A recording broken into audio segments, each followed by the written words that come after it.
Pocket റോഡിൽ നിന്ന് നേരെ തിരിഞ്ഞിട്ട് തൈക്കാട്ട് ബീവറേജിന്റെ അവിടെ വന്നു. അപ്പൊ അവിടെ ബ്രാൻഡ് ഒക്കെ ആക്കി വില കൊടുത്തോളൂ.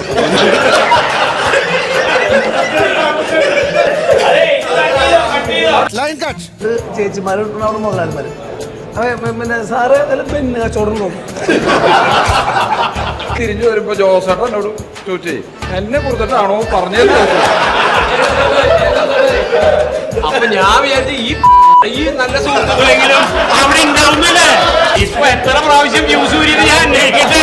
പാവം വെള്ളം കുടിച്ചിട്ടുണ്ടാവും.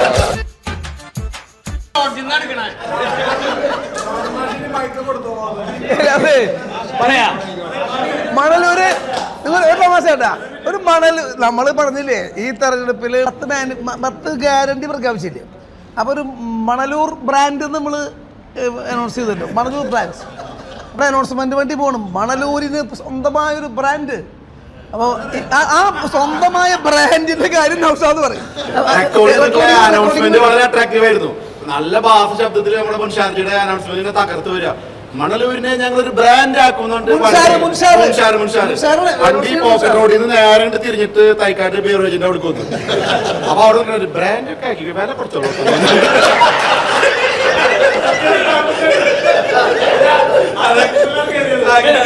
കറക്റ്റാ പോയിന്റ് റോഡിലേക്ക് വന്നിട്ടുണ്ട്.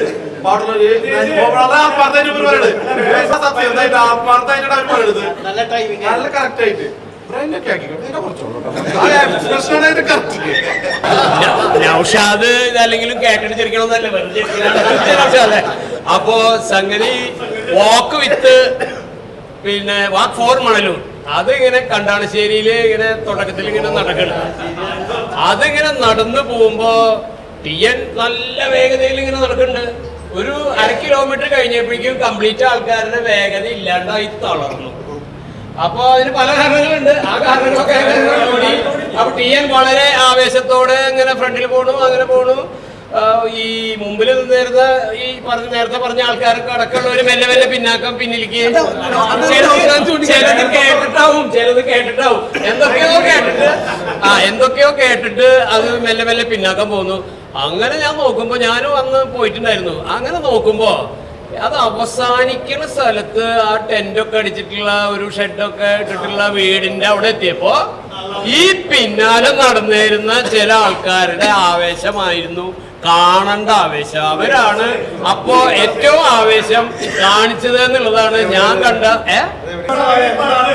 ആ ബ്രേക്ക്ഫാസ്റ്റിന്റെ സമയമായപ്പോ എല്ലാവരുടെയും ആവേശവും എനർജിയും നമ്മുടെ സ്ഥാനാർത്ഥിയേക്കാൾ ഗംഭീരായി എന്നുള്ളതാണ് ഞാൻ കണ്ട ഒരു പ്രത്യേകത.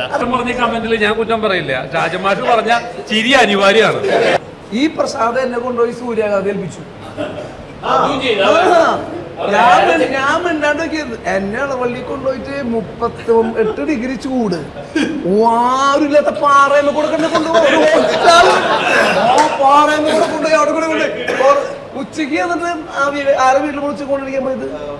വിവേകാനന്റെ വീട്ടിൽ ഞാൻ ഉച്ചക്ക് കഞ്ഞി കുടിക്കാൻ പോയപ്പോ നോക്കുമ്പോൾ എന്റെ തലയിലൊക്കെ പൊളിഞ്ഞിരിക്കുന്നു. ഞാൻ പ്രസാദിനെ പിടിക്കും. ഒറ്റ പോക്ക് പോയി പ്രസാദ്. ചില സ്ഥലങ്ങളില് ഊരി പോരാൻ കൃത്യമായിട്ട് അറിയാം. ഷാദിമാഷ് പറഞ്ഞല്ലോ ഇപ്പൊ നമുക്ക് ലീഡ് വരുമ്പോഴേ നമ്മൾ എന്തായാലും ജയിക്കും, വലിയ ഭൂരിപക്ഷത്തിൽ ജയിക്കും. അപ്പൊ മാഷ് പ്രസംഗിച്ച സ്ഥലങ്ങളൊന്നും എനിക്ക് പ്രത്യേകം നോട്ട് ചെയ്ത് പറയണം. അതല്ല, മാഷ് പോയ പ്രസംഗിച്ച സ്ഥലങ്ങളൊക്കെ നമുക്ക് ചിരിക്കരുത്. ഒന്ന് നോട്ട് ചെയ്ത് വെക്കണം. എനിക്ക് അവിടെ ലീഡ് എന്താ നോക്കാനാണ്, വേറെ ഒന്നുമല്ല. അതായത് മറ്റം സെന്റർ നമ്മൾ ഒഴിവാക്കിയിട്ട് അവസാനം ലാസ്റ്റ് മറ്റം സെന്ററിലേക്ക് വന്നു.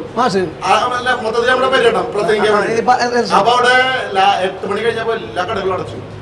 അവ 2 കട തുറന്നു വെച്ചിട്ട് 3 ആളുണ്ട്. മാഷ് പ്രസംഗിക്കാൻ തുടങ്ങി.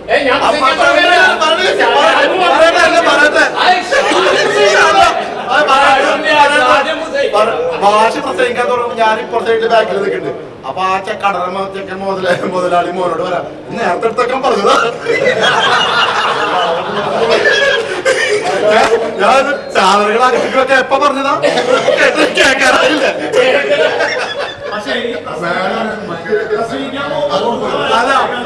പ്രസംഗിക്കാൻ പറ്റുമോ? നമ്മൾ വണ്ടിയിറക്കിട്ടാണ് ഇപ്പുറത്ത് പൈസ വാശി വണ്ടിയിട്ട് വരും. പക്ഷെ മാഷ് മാത്രം വണ്ടി സൂത്ര മനസ്സിലാവില്ല. മാഷ് എന്താ അറിയാം, മാഷ് എവിടെ തുടങ്ങി കാലം പിടിക്കല്ലോ ഞാൻ പോയിന്റിലേക്ക് എത്താൻ പറയും. മാഷ ആദ്യം കറങ്ങല്ലേ ഏത് പോയിന്റിലാണുള്ളത് അവിടെ വന്ന് മാഷ സ്റ്റാർട്ട് ചെയ്യും പ്രസംഗം. മാഷ് തീരെ കൂടുതലില്ല. സ്ഥാനാർത്ഥി പര്യടനം നടക്കുന്ന സമയത്ത് ഞാൻ എല്ലാ സ്ഥാനാർത്ഥി പര്യടനത്തിനുണ്ട് നൗഷാദ് CM-ന്റെ ചീത്ത കേട്ടിട്ട് കുറേ ചീത്ത കേട്ടിട്ട് ഇങ്ങനെ ഓടിക്കൊണ്ടിരിക്കുകയുണ്ട്. സ്ഥാനാർത്ഥി വളരെ പ്ലസന്റ് ആയിട്ടായിരിക്കും രാവിലെ വാക്ക് ഫോർ മണലൂർ കഴിയുക. അത് കഴിഞ്ഞിട്ട് പര്യടനത്തിനും ഭയങ്കര ചിരി കളി, വണ്ടിയുടെ മേലെ നിന്നിട്ട് കൈ കാണിക്കലും ആകെ ഡാൻസുമാണ്. തൈക്കാട് പര്യടനത്തിന് ഞാൻ തിരിഞ്ഞു നോക്കുമ്പോൾ സ്ഥാനാർത്ഥി ഇങ്ങോട്ട് തിരിഞ്ഞു നിന്നിട്ട് അപ്പൊ അവൻ സ്റ്റീഫൻ മാഷോടെ ഉണ്ടാ സ്റ്റീഫൻ മാഷോടാണ് കാര്യമായിട്ട് വോട്ട് പിടിക്കണേ കാണുന്നത്. അത് സ്റ്റീഫൻ മാഷോട് ജോയിച്ചെറിയ ആദ്യം രക്ഷപ്പെട്ടു. സ്റ്റീഫൻ മാഷ് വയർത്ത് കുളിച്ചിട്ട് മാമാബ സാറിൽ ഒരു ഊണ് കഴിക്കാൻ വന്നിട്ടുണ്ട്. എന്നിട്ട് മാഷ് പറഞ്ഞു ആ വണ്ടിയിൽ കയറണ്ടായിരുന്നു, ആ ജോലിയോട് കയറിയാ മതിയത്. വേറൊരു വലിയ അനുഭവം ഉണ്ടായി. മണലൂര് കമ്പനിപ്പടി ആ ഭാഗത്താന്ന് തോന്നുന്നുണ്ട്. വണ്ടിയിൽ ഞാൻ, അനില്, നൗഷാദ് ഒക്കെ പ്രസംഗിക്കാനുണ്ട്. 5 ആള് പ്രസംഗിച്ചിട്ട് സ്ഥാനാർത്ഥി ആളുകളുടെ സ്വീകരണം ഏറ്റുവാങ്ങി തട്ടും മുട്ടും കുട്ടും ഒക്കെ ആയിട്ട് ഇവിടെ എത്തണ്ടേ. അങ്ങനെ വണ്ടി ഓടിക്കുന്ന ഡ്രൈവർ ഈ നൗഷാദി എന്നിട്ട് 2 വാക്ക് പറയാം. 3.5 മണിക്കൂർ പ്രസംഗിച്ച് അങ്ങനെ 2 നല്ല അനുഭവം ഉണ്ടായിരുന്നു. ഇനി എന്റെ അനുഭവം നേരെ വൈകാനുള്ള കാരണേ നല്ല നല്ല പോയിന്റുകളായിരുന്നു, നല്ല ആളുകളൊക്കെ ഉണ്ടായിരുന്നു. പക്ഷെ വണ്ടിയുടെ പോയിന്റ് എഴുതി കൊടുത്തു, അതിലൊരാളുണ്ടായിരുന്നു. ഇയാള് ഏതിൽ കൊണ്ടുപോകുന്ന അയാൾക്കറിയില്ല. അയാൾ വഴി ചോദിച്ചിട്ട് എല്ലാ സ്ഥലത്തും നിർത്തിയിട്ട്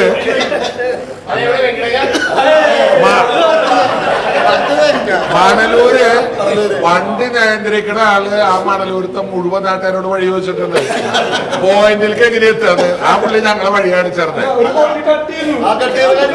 അത് പുള്ളിയുടെ അങ്ങനെ വണ്ടി പോയിക്കൊണ്ടിരിക്കുമ്പോ നമ്മളെ ലിസ്റ്റ് ഉണ്ട്, CM തന്നിട്ടുണ്ട്. അങ്ങോട്ടല്ലേ പോകേണ്ടത് ചോദിച്ചു. അങ്ങോട്ട് പോകാൻ പറ്റില്ല, കട്ട് ചെയ്തേക്കെന്ന് പറഞ്ഞു. അപ്പൊ നമ്മൾ വിചാരിച്ചു അവിടെ റോഡ് പണി ഉണ്ട്, അവിടെ കട്ട് ചെയ്താണെന്ന്. അതല്ല, പുള്ളിക്ക് ആ വഴി അറിയില്ല, ആ റോഡും അറിയില്ല. അങ്ങനെ ഒരു അവസ്ഥ. ജീപ്പിൽ കയറാൻ മണ്ഡലം പ്രസിഡന്റിനോട് പറയുമ്പോ മണ്ഡലം പ്രസിഡന്റ് കൂട്ടാകണില്ല. അതെങ്ങനെ കൂട്ടാക്കാം? അപ്പൊ ഞാൻ നിർബന്ധിക്കുന്നുണ്ട്, ഒരു DC സെക്രട്ടറിയോടും മണ്ഡലം പ്രസിഡന്റിനോടും ജീപ്പിൽ നിങ്ങൾ സ്ഥാനാർത്ഥിയൊപ്പം നിങ്ങളല്ലേ കയറണ്ടേ, ജന്മണ്ടെങ്കിൽ അവർ കയറുന്നത്. അതിന്റെ കാരണമാണ് ഇപ്പൊ പറഞ്ഞത്.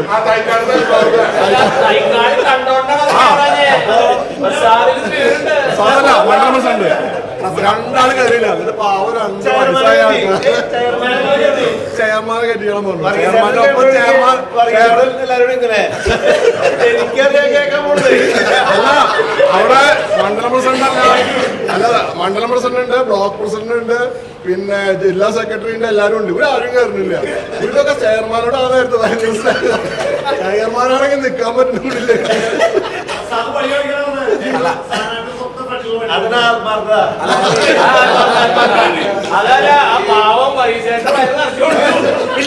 പക്ഷെ ഒരു കാര്യണ്ട്, അത് പ്രകടനം പറയട്ടെ, ഏറ്റവും ബെസ്റ്റ് പരിഗണന ഇളവള്ളിയായിരുന്നു. ഈ ഇളവള്ളിയുടെ കാര്യത്തിൽ ചെറിയ കാര്യത്തില് നമ്മൾ ഈ പര്യടനമൊക്കെ തുടങ്ങാനൊക്കെ ഒപ്പിട്ട് ആദ്യം സ്ഥാനാർത്ഥി ഓട്ട പ്രദർശനം ഫസ്റ്റിൽ നടത്തിയില്ലേ, ഏറ്റവും ഫസ്റ്റില്. അപ്പൊ അതിന്റെ റൂട്ട് ഉണ്ടാക്കാൻ വേണ്ടിയിട്ട് ശ്രീകുമാർ ഞാനും ഉണ്ടായിരുന്നു. അപ്പൊ അതിൽ പ്രധാനപ്പെട്ട 2 താരങ്ങൾ വന്നിരുന്നത്, ഒന്ന് സ്റ്റാൻലി ഏട്ടനും ഒന്ന് ജിയോ ഫോക്സും. അപ്പൊ അവര് നമ്മളോട് ഇങ്ങനെ പറഞ്ഞു, ഇത് ഓട്ടപ്രദർശനമാണ്, വളരെ ഇനി പര്യടനം വരാതിരിക്കേണ്ടത്, അപ്പൊ അതുകൊണ്ട് എല്ലായിടത്തും ഒന്ന് കൊണ്ടുപോകരുത്, ഒന്നും തന്നെ സ്ഥാനാർത്ഥി ഒന്ന് ഓടി ആ ഒരു ദിവസം അവസാനിപ്പിക്കണം എന്നൊക്കെ പറഞ്ഞിട്ട് നമ്മൾ ആ കറക്റ്റ് റൂട്ട് ഇങ്ങനെ ഉണ്ടാക്കി കൊടുത്തിട്ടാണ്. ഇത് കഴിഞ്ഞിട്ട് അവസാനം ഇളവള്ളി പോയപ്പോൾ നമ്മൾ പണ്ട് പറയില്ലേ, എന്ത് ഇന്ത്യ ബോംബയുടെ ഒരു മൂലക്കുണ്ടോന്ന് വയ്ക്കണ മാതിരി ഈ ഇളവള്ളിക്ക് ഇത്ര വലിയ നാടാ നന്നാ മനസ്സിലായത്. എന്നിട്ട് ഇത് കയറിയിട്ട് പോകുമ്പോ ഇതിന്റെ ഇളയപ്പന്റെ വീടട്ടാ, ഇതിന്റെ അമ്മയുടെ വീടട്ടാ, ഇവരെല്ലാ ബന്ധുക്കളുടെ ഇടയിൽ കൂടെ കൊണ്ടുപോയിട്ട് ഏകദേശം ഒരു 10-12 കിലോമീറ്റർ 15 കിലോമീറ്റർ ഒക്കെ അവിടെ ചുറ്റിച്ചിട്ടാണ് അവര് ചുറ്റിച്ചിട്ടാണ് ആ പര്യടനം നടത്തിയത്. ആ പര്യടനം അങ്ങനെ നടത്തിയതിന്റെ ബദലാണ് ഇവന്റെ ബന്ധുക്കളുടെ പര്യടനം. പക്ഷേ വേറെ കാര്യമുണ്ട്, പര്യടനത്തിന് ഭയങ്കര തന്ത്രപരമായ സമീപനമായിരുന്നു. ഒരു വലിയൊരു ട്രാവലർ വണ്ടി 18 ആള്, അതിന് ബാക്കിൽ ഒരു സംബന്ധിച്ചിട്ടുണ്ടെങ്കിൽ അതിൽ ഓരോരുത്തർക്കും 12 ഇഷ്ടം ആയിരിക്കും. അപ്പൊ ഒരു പോയിന്റിൽ ഇറക്കുമ്പോ വെള്ള സാരി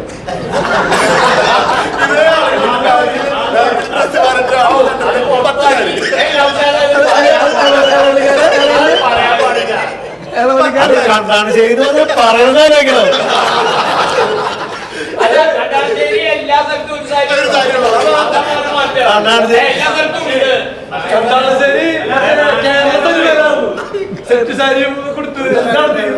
അതെ, അത് കൃത്യമായിട്ട് അവിടെ ഒരു സാധ്യതയായിരുന്നു. അവിടെ മഹിളാ കോൺഗ്രസിന് പര്യടനത്തിന് കൂടെ ഒരു വണ്ടി ഉണ്ടായിരുന്നു. അതാണ് ചിലർക്ക് ഇഷ്ടപ്പെടാഞ്ഞതും അതാണ് കുറെ കുഴപ്പമുണ്ടാക്കിയത്. പക്ഷെ അത് നല്ല രീതിയിൽ പോവുകയും ചെയ്തു. എന്തായാലും നേരത്തെ പറഞ്ഞ ഒരു കാര്യം ശരിയാ, മണ്ഡലം പ്രസിഡന്റിന്റെ ബന്ധുക്കളുടെ വീടും കണ്ടു. അല്ല പക്ഷെ ഞാൻ പറയുന്നത് മറ്റു പര്യടനത്തിൽ ഈ പറങ്കിമാവ് ഇങ്ങനെ പൊക്കി നോക്കിയിട്ട് പോകേണ്ട കാര്യമില്ല. കൃത്യമായിട്ടുള്ള മാവട്ടി പോലെ സ്ഥലത്തെ മരം പൊക്കിയിട്ട് പോകേണ്ട കാര്യം അവിടെ ഉണ്ടായിട്ടില്ല. കൃത്യമായിട്ടുള്ള അത് എല്ലാ സ്ഥലത്തും സ്ഥാനാർത്ഥി കൈകൊണ്ടിങ്ങനെ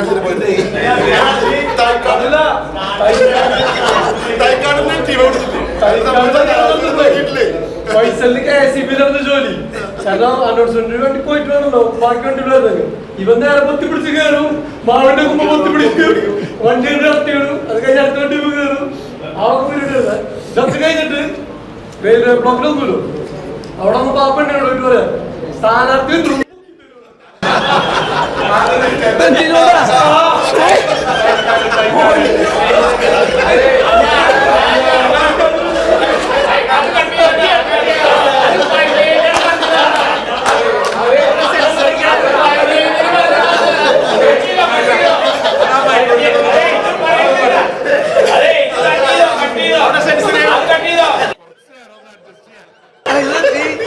മഹേഷ് പറഞ്ഞത് ഫൈസല് സന്ദേശത്തിന് കൂടി എല്ലായിടത്തും ഞാൻ പൊന്തിക്കല്ലേ,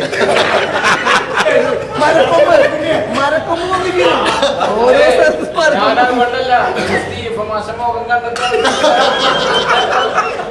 വക്കീല് പിന്നെ ജോൺസൺ, പിന്നെ മണ്ഡലം പ്രസിഡന്റ് ജോൺസൺ, ജോസേട്ടൻ, അനസ്, ഞങ്ങൾ എല്ലാവരും കൂടി പോകണം.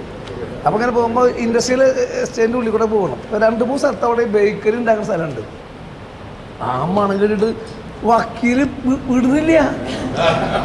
എല്ലായിടത്തും വക്കീല് പെണ്ണെടുക്കുക, എല്ലായിടത്തും പെണ്ണെടുത്തു. കേക്ക്. അപ്പൊ ഒരു അവസാനം ഒരു കുട്ടി ചോദിക്കുന്നേ, ഒരു 2 ചേച്ചിമാരുണ്ട് അവിടെ, മുതലാളിമാര്. പിന്നെ സാറ് പെണ്ണ് കച്ചവടം നോക്കും. എല്ലാ ബേക്കറിലും സാറ് പെണ്ണ് കച്ചവടം നോക്കും. സാധാരണ ഒരുപാട് ഇലക്ഷനുകൾ കണ്ടവരുള്ള സ്ഥാനാർത്ഥിയാണ് പ്രവർത്തകർ നേതാക്കൾ പനി പേടിക്കുക. ഇനിയിപ്പോൾ ഒരുപാട് ഈ കുരിശ് പോലെ കുഴപ്പമുണ്ടാക്കുമോ അങ്ങനെ ധാരണ സ്ഥാനാർത്ഥികൾക്ക് ഉണ്ടാവാറുണ്ട്. ഈ ഇലക്ഷൻ വെച്ചിട്ടുണ്ടെങ്കിൽ സ്ഥാനാർത്ഥിൻ്റെ പേടി നേതാക്കന്മാർക്ക് ഒരുപാട് ഈ വാക്കുപുറം വളഞ്ഞവരിങ്ങനെ നടന്നു പോകുമ്പോൾ ആദ്യമൊക്കെ വലിയ ഇടിയും കുത്തൊക്കെ വന്നു, ഫോട്ടോയിൽ നിൽക്കാനും സ്ഥാനാർത്ഥി നിൽക്കാനൊക്കെ. പിന്നെ ഞാൻ നോക്കുമ്പോൾ നേതാക്കന്മാരൊന്നും ഒപ്പം കാണാനില്ല. ഞാൻ ഈ പോകുന്ന പോക്കിൽ സ്ഥാനാർത്ഥി നോക്കും, വാൾ പോസ്റ്റർ ഇല്ലെങ്കിൽ ഒരു നോട്ടുണ്ട്. അപ്പൊ നോക്കുമ്പോ BJP ഉണ്ടാവും, CPM ഉണ്ടാവും, നമ്മുടെ വാൾ പോസ്റ്റർ കാണാനില്ല. അപ്പൊ പാലൊരു നോട്ടുണ്ട്. പിന്നെ ചെറു ഡയലോഗും പറയും. ഇത് കേട്ടോണ്ട് ആൾക്ക് മനസ്സിലായി വലിയ പുലിവാല് വരെ പോണത്. അപ്പൊ ആളുകൾ പതുക്കെ നേതാക്കന്മാർക്കൊന്ന് പിന്നാക്കുക. അതിന്റെ ഗുണം കിട്ടിയത് എന്താ വെച്ചിട്ടുണ്ടെങ്കിൽ പിന്നെ നടന്ന പരിപാടികളിൽ മുഴുവൻ ആ പോകുന്ന ഭാഗങ്ങളിൽ പോസ്റ്റ് ഒട്ടിക്കാനുള്ള ശ്രമം നടത്തിയല്ലാവരും. ഞാൻ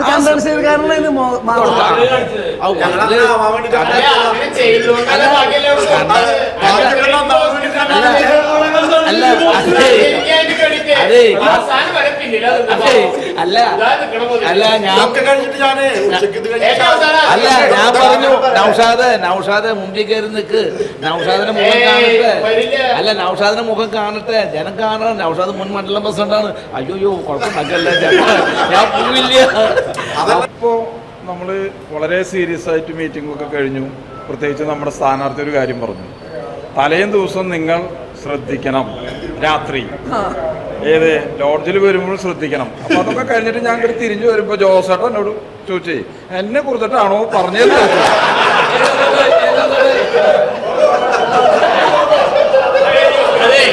അത് അങ്ങനെ ജോസേട്ടനെ കുറിച്ചല്ല. ഈ ഇലക്ഷനിലെ ഏറ്റവും വലിയ തമാശ എനിക്ക് തോന്നിയത് ഇലക്ഷന്റെ പര്യടനവുമായി ബന്ധപ്പെട്ട കാര്യമല്ല.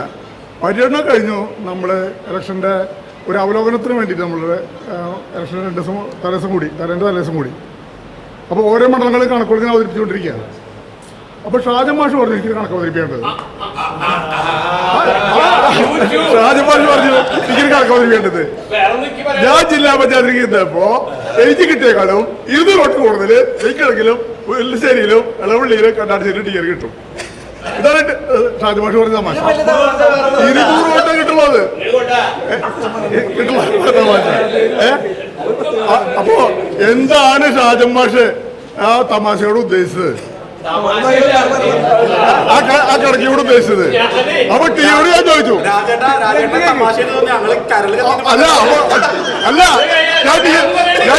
ഞാൻ ടീയോട് ചോദിച്ചു. ടീ പറഞ്ഞു ഷാജമാഷല്ലേ പറയട്ടെ പറഞ്ഞു. ഇത് തമാശയാണോ നേരാണോ എന്നൊക്കെ അറിയില്ല. അല്ല, ഒരു കാര്യം പറയാ, അതിപ്പോ പി കെയുടെ കാര്യമല്ല കേട്ടാ, പി കെയുടെ കാര്യമല്ല. അല്ല, ഞാൻ പി കെ എന്റെ കാര്യം പറഞ്ഞോണ്ട് ഞാൻ പി കെയുടെ കാര്യം പറയാൻ നിങ്ങൾ തെറ്റിദ്ധരിക്കരുത്. ജില്ലാ പഞ്ചായത്ത് തെരഞ്ഞെടുപ്പ് 3 മൈക്ക് ഇട്ടിട്ടുണ്ട് സലാമു. 3 വണ്ടി മൈക്ക്. ഒന്ന് സ്ഥാനാർത്ഥിയുടെ മുമ്പില്, പിന്നെ അതിന്റെ മുമ്പിൽ ഒന്ന്, പിന്നെ അതിന്റെ മുമ്പിൽ ഒന്ന്, 3 മൈക്ക്. എന്തിനാണാവോ സലാമു പറയുമ്പോഴിട്ട്? അതല്ല അതിന്റെ കാര്യം. ഒന്ന് സലാമാണ് വണ്ടിയില്. ഞാൻ കൺവീനറാണ്, കടപ്പുറത്തെ ചെയർമാൻ. എന്നെ അല്ല, അതവിടെ നിൽക്കട്ടെ. അല്ല, അപ്പൊ ഞാൻ ചോദിച്ചു അവനോടേ, അല്ല ഇന്റെ കൺവീനർ അതെ അതിനെ ചെങ്ങായി പറഞ്ഞു എന്നോട് അവിടെ ചെയർമാനാവാ. അപ്പൊ അവിടെയും ചെയർമാൻ മൂപ്പരന്നെ, എന്റെ കൺവീനർ തന്നെ. വെങ്കടങ്ങ് കഴിഞ്ഞ് പിന്നെ മുല്ലശ്ശേരി എത്തിയപ്പോ ആ കൺവീനർ എന്റെ ജീപ്പിലിരുന്നായിരുന്നു. അതിന് മുമ്പ് 2 പ്രസംഗം സലാമ് പോയിട്ട് ഒന്നലക്കുണ്ട്, വേറൊന്നിന് നൗഷാദ് സഹായിക്കാൻ വന്നിട്ടില്ല. അങ്ങനെ അലക്കുണ്ട്. അപ്പൊ 2 പ്രസംഗം അവിടെയുള്ള ആൾക്കാർ കേൾക്കുന്നുണ്ട്. മുല്ലശ്ശേരി. അത് കഴിഞ്ഞത് നന്ദി പറയാൻ അടുത്ത സ്ഥലത്തേക്ക് പോവാന്നല്ലേ എന്റെ വണ്ടി സീറ്റില്. അപ്പോ ഈ പറയണ കൺവീനർ ഇറങ്ങിയിട്ട് എന്റെ ചെയർമാൻ കയറി. ആളെ പേര് പറയില്ല കേട്ടോ. എന്റെ വോട്ടിന്റെ കണക്ക് പറഞ്ഞ ആളല്ലട്ടാ, ഞാൻ അങ്ങനെ പറയില്ല. അത് കഴിഞ്ഞിട്ട് സലാമ 1 മണിക്കൂർ പ്രസംഗിച്ച ആൾക്കാർ ഒരുവിധം വെറുപ്പിച്ച് ഒരുവിധം റെഡിയാക്കി അവിടെ 3 ആളാക്കി ചുരുക്കി ഇങ്ങനെ റെഡിയാക്കി നിൽക്കണ നേരത്താണ് ഈ പ്രസംഗം. ഞങ്ങൾ ചെന്നിട്ട് വീണ്ടും 3/4 മണിക്കൂർ. പിന്നെ എങ്ങനെ 250-ൽ കൂടുതൽ കിട്ടുക? ഞാനതാ ചോദിക്കണേ. 250-ൽ കൂടുതൽ കിട്ടണ്ടേ? പ്രസംഗന്നെ കലക്ക് ദൈവേ. അപ്പോ കുഴപ്പമില്ല. ഞാൻ കൊടുത്ത കണക്ക് നേരത്തെ പറഞ്ഞതുപോലെ ഒരു തരംഗവും ഇല്ലെങ്കിൽ ഇപ്പോഴും അതിൽ അടി ഉറച്ച് നിൽക്കണ്. എന്റെ ഫേസ്ബുക്ക് ഞാൻ ഇട്ടുണ്ട്, പ്രവചിക്കാൻ പറഞ്ഞിട്ടുണ്ട്. എല്ലാവരും ഒന്ന് നോക്കിക്കോളെ. മത്സരം ഇട്ടുണ്ട്. ആ ഭൂരിപക്ഷം എത്രയാണോ അത്ര സമ്മാനം കൊടുക്കാന്ന് പറഞ്ഞിട്ടുണ്ട്. 12,000 ആയാലും ഉണ്ട്. ഭൂരിപക്ഷം എത്രയാണോ അത്രയാണ് സമ്മാനം. നീ ഇട്ടോയില്ലേ? അപ്പൊ അതില് അല്ല, ഒന്ന് ഇട്ടോ കൃത്യമായിട്ട് പ്രവചിച്ചാ അത് അന്നത്തെ ഈ തെരഞ്ഞെടുപ്പ് കഴിഞ്ഞാലുള്ള മന്ത്രിയുടെ സാന്നിധ്യത്തിലാണ് അത് കൊടുക്കുക. മന്ത്രിയുടെ കൈ കൊണ്ട് ആ സമ്മാനം കൊടുക്കും. അത് ഇട്ടത് ശരിയായാൽ. വെറുതെ കമ്മിച്ച ഒരാളിട്ടുള്ളത് 15,000-നും 25,000-നും ഇടയില് അങ്ങനെ ഇട്ടിട്ടുണ്ട്. 450 ആള് അതില് പോസ്റ്റ് ചെയ്തു. 450 ആള് അതിൽ പോസ്റ്റ് ചെയ്തു. അതിന് മേലെ 1 മിനിറ്റ് അല്ല, ലൈക്ക് കിട്ടില്ല. അത് കിട്ടട്ടെ. ആയിക്കോട്ടെ. 50,000 ആള് 1 മിനിറ്റ് 50,000 ആളത് കണ്ടു. അതിൽ 450 ആള് ഈ ഭൂരിപക്ഷം ഇട്ടു. ഇപ്പോഴും ഞാൻ പറയണു, ഒരു തരംഗവും ഇല്ലെങ്കിൽ, തരംഗം ഉണ്ടെന്നാണല്ലോ പറയണേ, ഒരു തരംഗവും ഇല്ലെങ്കിൽ 5,300 വോട്ടിന് TN ജയിക്കും എന്നാണ് ഞാൻ അതിൽ പറഞ്ഞിട്ടുള്ളത്. അത് കൃത്യമായിട്ടുള്ള കണക്കാണ്. അത് ബേസ്ഡ് ഓൺ ഒരു കണക്കെടുക്കാൻ ഞാൻ എന്റെ ജില്ലാ പഞ്ചായത്തിന്റെ ആ അനുഭവം വെച്ചിട്ടാണ് പറഞ്ഞേക്കണേ. നിങ്ങൾ പ്രവചിക്കേ. ഓജെ ഷാജൻ മാസ്റ്റർ ആ സൈറ്റിലുണ്ട്. നിങ്ങൾ അത്ര ധൈര്യമുള്ള ആൾക്കാര് ഇന്ന് അതിൽ കയറിയിട്ട് ഒന്ന് നിങ്ങൾ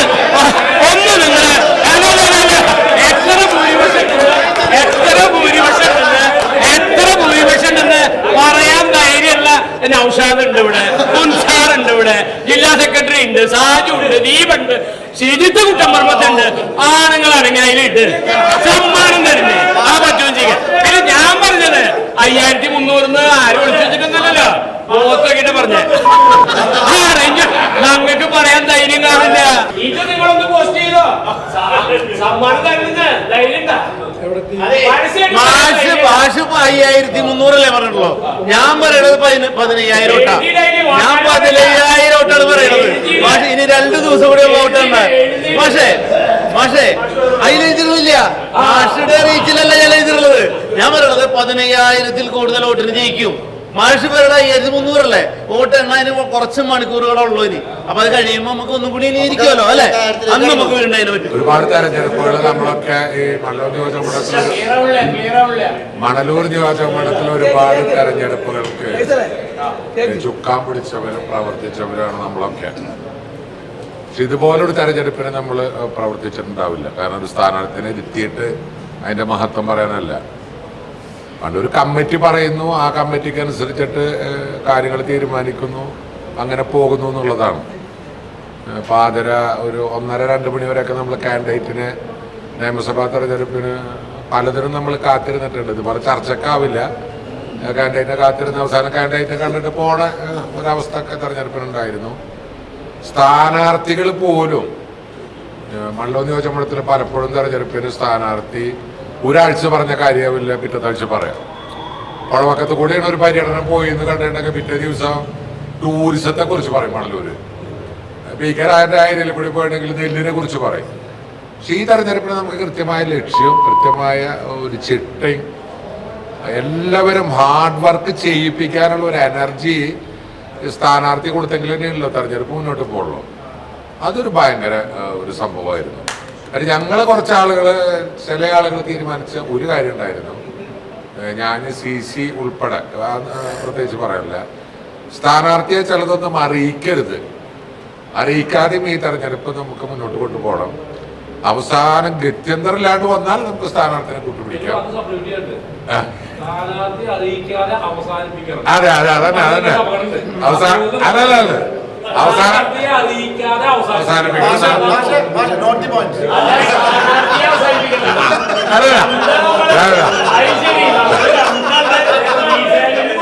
അടുത്ത പിന്നെ ഇത്തരം പറഞ്ഞതാണ്. അയ്യോ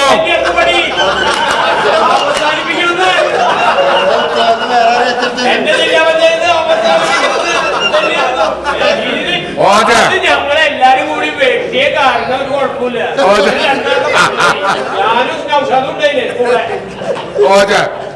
അവസാനം എനിക്ക് വേണ്ടി പറയാം, PKRന്റെ മണ്ഡലത്തില് PKയുടെ മണ്ഡലത്തില് സ്ഥാനാർത്ഥി ഒരു വരവ് വന്നു.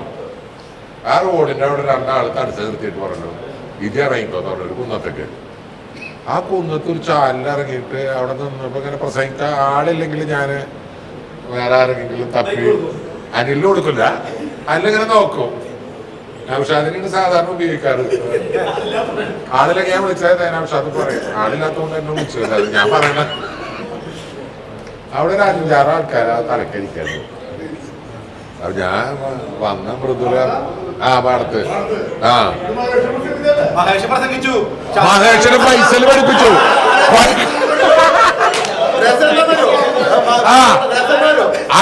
അനിലാണ് ഫൈസലിനോട് പറയണത്. മഹേഷ് യൂത്ത് കോൺഗ്രസിന് നിയോജകമണ്ഡലം പ്രസിഡന്റാണ്. പ്രസംഗം പ്രാക്ടീസ് ചെയ്യാൻ അടുത്ത നിയമസഭയ്ക്ക് പുലിയായി മാറുന്ന മഹേഷ് ഒരു തകർപ്പം പ്രസംഗം. 5 ആളെ മുട്ടിപ്പിടിച്ചാല് അവരപ്പ പോയിട്ടുള്ളതാണ് ഫൈസല്. ഇതുവരെ അവര് വോട്ട് ചെയ്യാൻ പോലും വന്നിട്ടില്ല. അത് മാത്രല്ല 5 മണി വരെ പോയിരുന്നു, ഒരു 3:30 നിർത്തി പോയി. അവരെ കുറ്റം പറയുമ്പോൾ ബംഗാളികളായിരുന്നു. ഇതന്നെ മറ്റത്തില് സലാമ് ചെയ്തത്. സലാമും കമ്പനി ഇതേപോലെ അവിടെ ആദ്യം ചെല്ലും. ഞാൻ പിന്നാലെ വരുന്നേ, നേരത്തെ പറഞ്ഞ പോലെ ഞാൻ ഒറ്റയ്ക്ക് വേണ്ടിയില്ല. അവിടെ ചെല്ലുമ്പോ സലാം ആ പരിസരമൊക്കെ ഒന്ന് നോക്കി. മൊത്തത്തിൽ 1, 2, 1, 3 നേരത്തെ പറഞ്ഞ പീഡിയക്കാരെ, ഇവന്റെ പീഡിയക്കാരെ 4 ആളുണ്ട്. അപ്പൊ മറ്റവരോട് ഇവിടെ നമുക്ക് സാധ്യത അവൻ കിടന്നിട്ട് തൊള്ള വിളിച്ചോട്ടെ അതുവരെ നമുക്ക് തരുന്നില്ല. വേണ്ട, ശരിയാണ്, എനിക്കറിയാം, അതെനിക്കറിയാം. അപ്പൊ അവിടെ ഞാൻ നോക്കുമ്പോ എന്നാ മറ്റത്തിൽ പടക്കി തന്നെ. അപ്പൊ ഞാൻ വിചാരിച്ചു ഈ നല്ല സുഹൃത്തുക്കളെങ്കിലും അവിടെ ഉണ്ടാവുന്നല്ലേ, അവര് മൈക്ക് എനിക്ക് തരിക. ആ സെക്കൻഡ് വിട്ടു, അവൻ ഗുരുവായൂർക്ക് പോയി. ഗുരുവായൂർക്ക് അനിൽ കൂടി ഗുരുവായൂർക്കല്ലേ പോയേ? 10 മണിക്ക് ഒരൊറ്റ ഹോട്ടലിൽ ഞാൻ ചായ കുടിക്കാൻ പോയവര് 10 മണിക്ക് ഗുരുവായൂർ. അല്ല, അത് ഇപ്പോഴേക്കും മനസ്സിലായത്. ഈ മഹേഷിനെ കൊണ്ട് എന്തിനും ബംഗാളികൾ അതന്നെ മറ്റത്തിൽ അതേ പണി. ഞങ്ങൾക്ക് അവിടെ മുന്നുള്ള അനുഭവം എന്താ വെച്ചാൽ അവിടെ എന്ത് സഹിക്കാൻ കപ്പാസിറ്റി വരാം. മുന്നേ ലിജോനോട് പ്രസംഗിച്ചിട്ടുണ്ട്.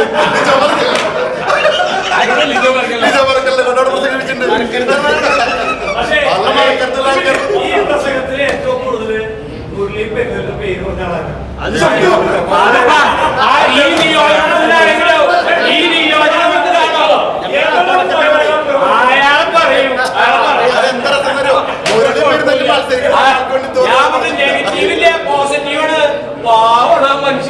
എന്റെ സുഹൃത്താണ്, ഇതന്നെ ഞാൻ പറഞ്ഞിരുന്നേ. പ്രസംഗിച്ച ആളെ ഞാൻ പറയില്ല. എളവള്ളി മണ്ഡലത്തിൽ ഇതുപോലെ തെരഞ്ഞെടുപ്പ് കൺവെൻഷൻ ഇരിക്കുകയാണ്. ഒരു ഉന്നതരായ നേതാവ് പ്രസംഗിക്കുകയാണ്. പ്രസാദ് പോയിട്ട് ആ കോളിമ്പ് 16 തൊട്ട് എന്നിട്ടും പ്രസംഗം നടത്തിയില്ല. ഇടയ്ക്ക് പോയിട്ട് നിർത്തല്ലേ 5 മിനിറ്റ് ഇന്റർവ്യൂവിൽ ഫീസ് ഊരി കുത്തു, എന്നിട്ടും പ്രസംഗം നിന്നില്ല. അവസാനം ഞാൻ പറഞ്ഞു, പ്രസാദ് ഞാൻ പോവാണ്, നിന്റെ കലാപരിപാടി.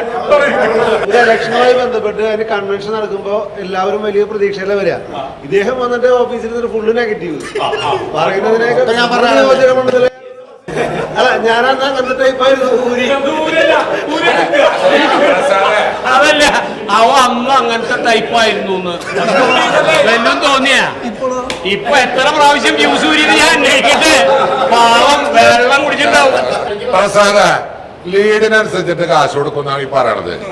അപ്പൊ മുൻകൂട്ടി തന്നെ 4300 4000 അതല്ല കയ്യിൽ നിന്ന് പോവുള്ളൂന്ന് കരുതിയ ആൾക്കെല്ലാം മറുപടി ആയിട്ട് അമിത റെക്കോർഡ് ചെയ്ത് വെച്ചോ. 17,536 വോട്ടിന് നമ്മൾ ജയിച്ചു.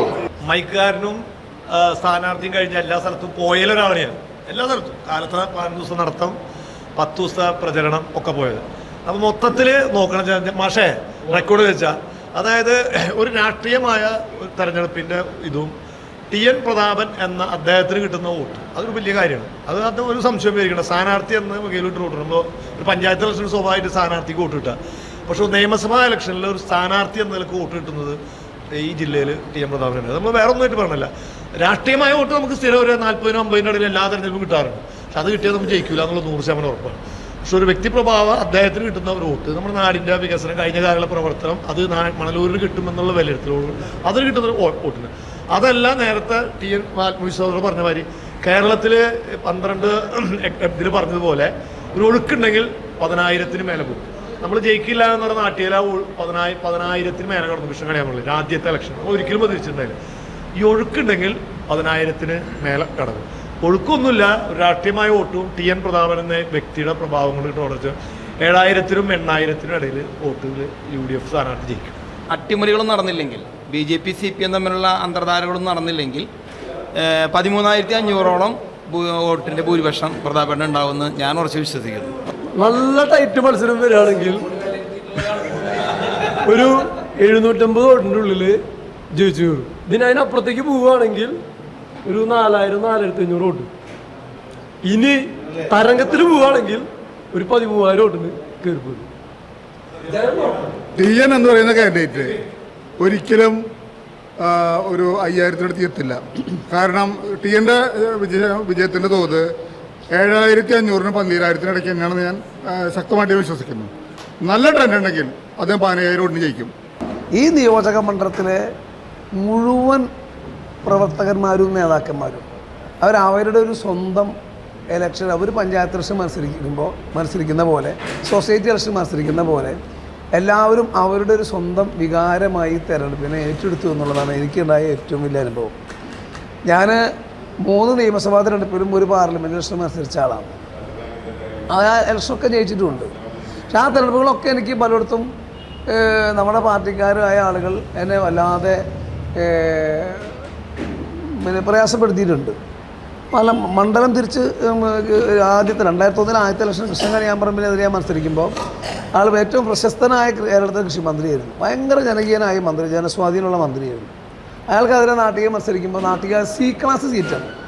പാർട്ടി പോലും പണം തരാൻ താല്പര്യമില്ലാതിരുന്നൊരു സീറ്റ്, ആരും വേറെ സഹായിക്കാൻ ഒരു നേതാക്കന്മാരും അവിടേക്ക് ഇലക്ഷൻ പ്രചരണത്തിന് പോലും വന്നില്ല. അന്ന് VM സുധീരനാണ് എൻ്റെ ഇലക്ഷൻ്റെ പദയാത്രയൊക്കെ ഉദ്ഘാടനം ചെയ്തത്. അപ്പോൾ കുഞ്ഞുണ്ണി മാഷാണ് എൻ്റെ ഇലക്ഷൻ പര്യടനം തന്നെ ഉദ്ഘാടനം ചെയ്തത്. അപ്പോൾ ആ ഇലക്ഷന് പോലും പാർട്ടി പ്രവർത്തകന്മാരെ ഏറ്റെടുത്തു. അവരവരുടെ സ്വന്തം കയ്യിൽ നിന്ന് കാശ് ചെലവാക്കി ചുമരെഴുതി ബോർഡ് വെച്ച് പോസ്റ്റ് ഒട്ടിച്ച് അങ്ങനെ ഒരു ബൂത്തിലേക്ക് പോലും പൈസയൊന്നും ആവശ്യമില്ലാതെ ഓരോരുത്തരും ഏറ്റെടുത്ത് നടത്തിയ ഇലക്ഷനാണ്. എന്നാലും ഒരു 20% നേതാക്കന്മാർ, പ്രവർത്തകരല്ല, ആ ഇലക്ഷൻ വല്ലാതെ നമ്മളെ പ്രയാസപ്പെടുത്തുകയുണ്ടായി. രണ്ടാമത്തെ ഇലക്ഷന് വലിയൊരു കോടീശ്വരനെ എന്നെ തോൽപ്പിക്കാൻ വേണ്ടി അറിയും തലയും മുറുക്കിയ രംഗത്തിറങ്ങി. ആ കോടീശ്വരനോട് ആഭിമുഖ്യം പ്രഖ്യാപിച്ചിട്ട് കുറേ പേര് മൈനസായിട്ട് നിന്നു. ഞാനത് മൈൻഡ് ചെയ്യാൻ പോയില്ല. അവിടെ ഞാൻ 10,000 ഇട്ട് ജയിച്ചു. അതിനുശേഷം കൊടുങ്ങല്ലൂർ, ആ മണ്ഡലം കൊടുങ്ങല്ലൂർ പോയപ്പോഴും ഇതേപോലെ അവിടെ സ്ഥാനാർത്ഥി ആഗ്രഹിച്ച ആളുകൾ കിട്ടാത്തവരൊക്കെ കുറേ നെഗറ്റീവ് ഉണ്ടായി. അപ്പോൾ ഞാൻ ഈ പല പരാതി പണക്കൊക്കെ തീർക്കാൻ നടക്കേണ്ടി വന്നു.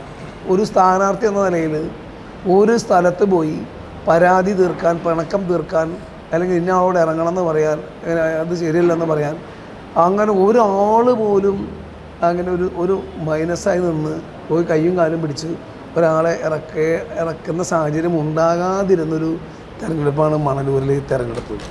അത് ആവശ്യമാണ്. അപൂർവം 12 പേര് നേരത്തെ പിന്നെ പ്രസാദും ആകെ പറഞ്ഞ പോലെ ചിലർ പിന്നെ OBC വന്നിരുന്ന നെഗറ്റീവ് പറഞ്ഞ പോലെ അങ്ങനെ 1-2 പേര്, അതൊന്നും പിന്നെ ആരും മൈൻഡ് ചെയ്യുന്ന ആളുകളോ അവർക്കൊന്നും സ്വന്തം വീട്ടിൽ പോലും സ്വാധീനമുള്ള ആളുകൾ ഒന്നുമല്ല. പിന്നെ പ്രസാദ് നേരത്തെ അത് ഇവിടെ സൂചിപ്പിച്ചു. പ്രസാദ് ഇടയ്ക്കിടയ്ക്ക് പോയിട്ട് കറണ്ട് സ്വിച്ച് ഓഫ് ചെയ്യേണ്ടി വന്നതും പിന്നെ ഈ സ്റ്റെപ്പ് ചവിട്ടേണ്ടി വന്നതൊക്കെ പറഞ്ഞു. അതൊന്നും അവർക്കൊന്നും ഒരു തരത്തിലുള്ളൊരു സ്വാധീനം ഈ അവർ സ്വന്തം നാട്ടിലും ഇല്ല, വീട്ടിലും ഇല്ല, ഒന്നുമില്ല. അതുകൊണ്ട് നമ്മളൊന്നും മുഖവിലക്ക് എടുത്തിട്ടില്ല. പക്ഷെ കോൺഗ്രസ് പ്രവർത്തകന്മാരും മുസ്ലിം ലീഗിൻ്റെയും കേരള കോൺഗ്രസിൻ്റെയും പ്രവർത്തകന്മാർ, UDFൻ്റെ പ്രവർത്തകന്മാർ അവരുടെ നെഞ്ചിൽ ഏറ്റെടുത്തൊരു തെരഞ്ഞെടുപ്പാണ്. വളരെ റിസ്ക് എടുത്ത ഇലക്ഷനാണ്, ഹൈ റിസ്ക് എടുത്ത ഇലക്ഷനാണ്. അതിൻ്റെ അടുത്ത് പല നേരം പിന്നെ ICC മുതലുകൾ പറയുന്നത് റിസ്ക് എടുക്കണമെന്ന് പറഞ്ഞാൽ ഇതിനേക്കാളും ലളിതമായ സ്ഥലത്തേക്ക് എന്നെ പേര് പ്രപ്പോസ് ചെയ്തു. ഞാൻ മനഃപൂർവ്വം റിസ്ക് എടുത്താനായിരുന്നു. ആ റിസ്ക് എടുത്തതിന് ഇവിടെയുള്ള ആളുകൾ ഓരോരുത്തരും ഭയങ്കരമായി വൈകാരികമായി ഏറ്റെടുത്തു. അതുകൊണ്ട് ഈ തെരഞ്ഞെടുപ്പിൽ പിന്നെ എന്തൊക്കെ ഈ മണ്ഡലത്തിന് പുറത്തുനിന്നുണ്ടായി. 400 പേർക്ക് കൂടി ഉമ്മക്കത്തയച്ചു കോൺഗ്രസിൻ്റെ നേതാക്കന്മാർക്ക്. അപ്പോൾ ഈ ഇവിടുത്തെ കോൺഗ്രസിൻ്റെ 400 പേരുടെ പേരും അഡ്രസ്സും കളക്ട് ചെയ്തു.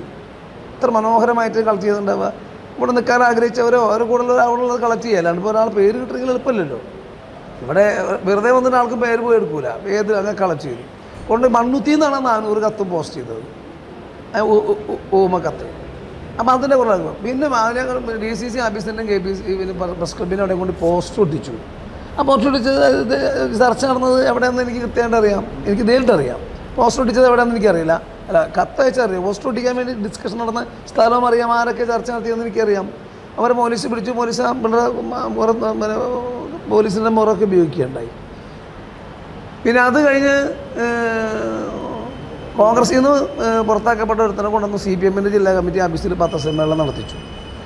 പിന്നെ കോൺഗ്രസിൽ നിന്ന് രാജിവെച്ച് BJP ചേർന്ന് കാവിക്കുപ്പായ എടുത്തിട്ട് ഇനി ആൾക്കൂടെ ഉള്ളൊരു നേതാവ് വന്ന് BJPയുടെ ജില്ലാ കമ്മിറ്റി ഓഫീസിന് മുന്നിൽ വന്ന് പത്രസമ്മേളനം നടത്തി. ഇതൊക്കെ മണ്ഡലത്തിന് പുറത്തുള്ള ആളുകളാണ്. ഈ മണ്ഡലത്തിലുള്ളവരാരും അതിൻ്റെ പുറകിൽ ഉണ്ടായിരുന്നില്ല, ഒരാളും ഉണ്ടായിരുന്നില്ല. അപ്പോൾ അതുകൊണ്ട് തന്നെ അതൊന്നും നമ്മളെ ആ നെഗറ്റീവ് ഇതൊന്നും നമ്മൾ മൈൻഡ് ചെയ്യാതിരുന്നതും നമ്മൾ കേൾക്കാതിരുന്നതും ഇപ്പോഴും നമ്മൾ ഈ പ്രസൻ്റായിട്ടിരിക്കുന്നതും അതൊന്നും വോട്ടർമാരുടെ ഇടയിൽ കേൾക്കില്ല എന്ന് നല്ല ബോധ്യമാണ്. അതിന് കാരണം ഇവിടെയുള്ള പാർട്ടി പ്രവർത്തകന്മാർ അവരുടെ രാഷ്ട്രീയ സ്പിരിറ്റ് വ്യക്തിപരമായിട്ടൊന്നുമല്ലത്, അവർ കോൺഗ്രസ് UDF എന്ന വികാരം ഓരോരുത്തരും അവരുടെ നെഞ്ചിൽ ഏറ്റെടുത്ത് ഇത് കോൺഗ്രസിൻ്റെ UDFൻ്റെയും അഭിമാന വിഷയമാണ്. UDF കേരളത്തിലും വരണം, ഇവിടെയും വരണം എന്നുള്ളത് അതൊരു ഒരിക്കലും വിസ്മരിക്കാനാവാത്തതാണ്. പിന്നെ അതുകൊണ്ട് തന്നെ ഒരു സംശയം വേണ്ട, എനിക്കൊരു കാൽക്കുലേഷൻ ഉണ്ട്. എൻ്റെ കാൽക്കുലേഷൻ ഇപ്പോൾ നിങ്ങളോട് പറയാനില്ല. ആ ഒരു കാൽക്കുലേഷൻ ഉണ്ട്. ആ കാൽക്കുലേഷന് ഏറ്റവും കുറഞ്ഞ കാൽക്കുലേഷൻ ഉണ്ട്, ഏറ്റവും കുറഞ്ഞ. ആ കാൽക്കുലേഷനുള്ളിലും 101% ഈ തെരഞ്ഞെടുപ്പിൽ UDF മണലൂർ ജയിച്ചിരിക്കും. ഒരു സംശയം വേണ്ട. ഇതുവരെ എൻ്റെ ഒരു തെരഞ്ഞെടുപ്പിലും എൻ്റെ കാർപ്പറേഷൻ തെറ്റിയിട്ടില്ല. പാർലമെൻറ്റ് ഇലക്ഷൻ ഞാൻ നിന്നപ്പോൾ എല്ലാവരും പറഞ്ഞു ഇവിടെ ലീഡർ തോറ്റ സ്ഥലം, മുരളീധരൻ തോറ്റ സ്ഥലം, ധനപാലം തോറ്റ സ്ഥലം, ഇവിടെ അങ്ങനെ ഒരിക്കലും ജയിക്കില്ല, ഒരിക്കലും സാധ്യതയില്ല. പ്രത്യേകിച്ചും എനിക്ക് അങ്ങനെ ഏതെങ്കിലും ഒരു മതത്തിൻ്റെ പിന്തുണയോ സമുദായത്തിൻ്റെ പിന്തുണയോ ഒന്നുമില്ലാത്തൊരു ആളാണ്.